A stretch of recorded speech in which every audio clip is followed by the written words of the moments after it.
이 당시 고린도 사회라고 하는 곳은 이 출신으로 인해서 많은 사람들이 나눠져 있었고, 그리고 각자가 믿고 있는 우상들과 또 각자가 믿고 있는 이 신들에 의해서 철저하게 나눠져 있었던 현실이었습니다.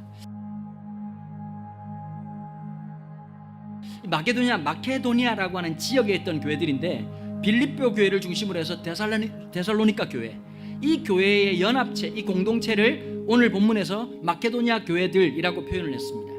이분들이 너무 큰 고난과 환난과 어려움을 당는데 이 사람들이 기쁨을 주체할 수가 없는 그런 지경에 이르렀고, 뿐만 아니라 극심한 가난, 그냥 가난이 아니라 어마무시한 가난이 그들에게 삶에 있었는데 오히려 풍성한 연보를 넘치도록 했다는 거예요. 여러분, 이 연보라고 하는 단어가요, 물질적인 의미보다는 어떤 게 있느냐, 마음의 순전함과 관대함과 따스함을 담고 있는 단어가 하폴레테스라고 하는 단어이라는 것을 기억해야 됩니다.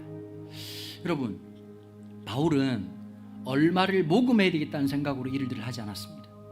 이 목적은 철저하게 나누어져 있는 잘못된 기득권 세력과 그렇지 않은 사람들이 흩어진 마음이 이 연보를 통해서 하나 되어지는 교회의 연합과 그리고 일치를 위해서 이렇게 살아가려고 했다는 겁니다. 고린도후서 전체에 나오고 있는 이 8장에 나오고 있는 메시지에 핵심이 하나 있습니다. 핵심 단어가 뭐냐? 카리스라고 하는 단어입니다. 이 카리스라고 하는 단어는 무슨 뜻이냐? 은혜라고 하는 것이죠. 근데 여러분, 이 카리스란 말이 동시에 또 어떻게 쓰이고 있냐? 구제헌금이라는 뜻으로 또 쓰이고 있습니다. 하나님의 은혜는 상호작용적이거든요. 하나님의 카리스, 하나님의 은혜는 하나님의 은혜가 머물러야 되는 사람들을 보게 합니다. 하나님의 은혜가 함께 흘러가야 될 그곳을 깨닫게 하는 것이 카리스입니다. 하나님이 원하는 것은 우리 안에 주신 그 하나님의 카리스, 하나님의 은혜가 또 누군가에게 흘러가도록 하시는 하나님의 놀라운 선순환의 은혜의 역사를 하나님이 원하시는 겁니다.